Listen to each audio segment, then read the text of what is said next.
La parole est à Madame Nathalie Goulet pour le groupe Union centriste et pour 8 minutes.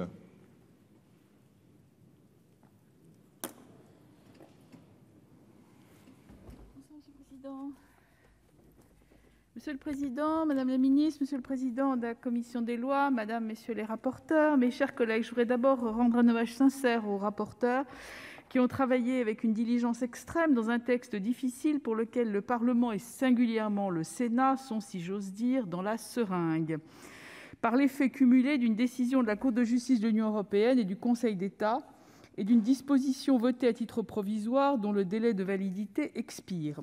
Nous voilà donc contraints de décider de mesures multiples et importantes sans avoir eu le temps de les expertiser, d'autant que le rapport sur les algorithmes qui devait être remis au Parlement le sera postérieurement à nos débats, ce qui évidemment ne les éclaire pas. Or, ce texte est loin d'être anodin. Si l'on écoute nos collègues, en particulier notre excellent rapporteur pour avis de la Commission des Affaires étrangères, de la Défense et des Forces armées, qui n'est plus là,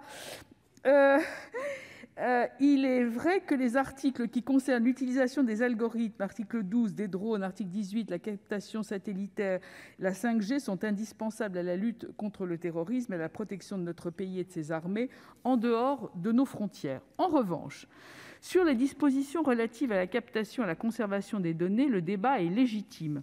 Pour avoir assisté à la quasi-totalité des auditions, il est clair que ce texte présente des aspects qui posent question.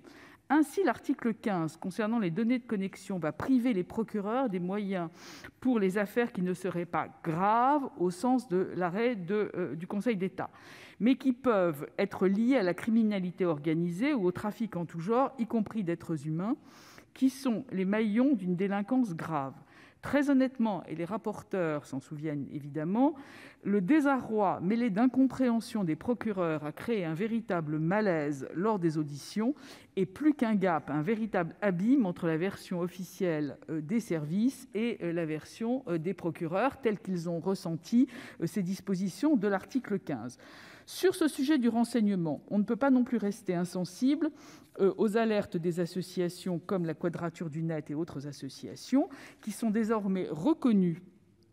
Et il est clair que le Conseil constitutionnel, notamment, rend pratiquement une décision par an de censure depuis 2015, 23 juillet 2015, 21 octobre 2016, 17 octobre 2017, l'arrêt de la Cour de justice européenne, puis la décision du Conseil d'État du 21 avril 2021, sans compter des recours pendants, précisément sur l'article 15 à venir. Enfin, la question qui se pose et qui a été très justement relevée lors d'une table ronde organisée le 10 juin par la Commission des lois et celle des affaires européennes est celle relative à la question de la souveraineté, Madame la Ministre. La question n'est pas que reste-t-il de nos amours, mais plutôt que reste-t-il de notre souveraineté face à ce qu'on pourrait assimiler à un gouvernement de juges, puisque nous légiférons sous la contrainte de décisions de justice. La question est politique et elle est cruciale. Dans les dernières décisions rendues le 6 octobre 2020, la Cour de justice de l'Union européenne a répondu à des questions préjudicielles. Ces décisions doivent être appliquées maintenant dans l'ensemble des pays européens. En Belgique, la Cour constitutionnelle belge a tiré les conséquences de la position de la Cour de justice sur la conservation des données. Elle a annulé purement et simplement les dispositions concernées. Au Royaume-Uni, la décision va poser encore problème en vertu de l'accord de retrait du Royaume-Uni de l'Union européenne de 2018. Néanmoins, la décision de la Cour ayant été rendue avant le 31 décembre 2020, elle devrait s'appliquer. Au jour d'aujourd'hui, elle ne s'est toujours pas appliquée. En Allemagne, le tribunal administratif fédéral a porté en 2019 une question préjudicielle devant la Cour de justice européenne sur la loi allemande de 2015 et l'affaire est actuellement pendante. Ce qui veut dire, Madame la Ministre, au moment où on a besoin d'union en ce qui concerne la politique de renseignement et la lutte contre le terrorisme au niveau européen, nous allons avoir, par l'effet cumulé de cette décision de la Cour de justice, des positions différentes de chacun des pays et de chacun de nos voisins, ce qui va poser évidemment de très nombreuses difficultés. De même, il faut rappeler qu'il n'existe pas de réglementation des activités des services secrets dans le droit de l'Union européenne, en dehors des questions relatives aux obligations de stockage et de transfert des données. pour les fournisseurs de télécommunications privées. Donc un peu plus d'harmonie et un peu plus de politique serait probablement nécessaire. C'était en tous les cas une des conclusions de la table ronde des travaux menés conjointement par la délégation des affaires européennes et la commission des lois, auquel je vous renvoie parce qu'il présentait un intérêt majeur. Un mot sur l'article 7, sur le renseignement financier et Tracfin, dont on ne dira jamais assez l'importance. L'exemple d'un ressortissant libanais condamné pour blanchiment au profit du cartel colombien, extradé vers les États-Unis, qui, eux, savaient qu'il finançait le Hezbollah. Vous voyez qu'on a encore des efforts à faire. Et sur la question de la souveraineté des algorithmes, Madame la Ministre, j'aimerais vous poser plusieurs questions. Des questions techniques. Pour des raisons de souveraineté, je suppose que nous produisons ces algorithmes nous-mêmes et que nous ne les achetons pas sur étagère. Pourriez-vous nous indiquer où en est le contrat avec Palantir, qui, en dehors de servir la NSA, travaille aussi avec la DGSI? Nous avons renouvelé récemment un contrat avec Palantir qui fournit des technologies, notamment à la DGSI. Donc la NSA et la DGSI, c'est quand même pas très rassurant.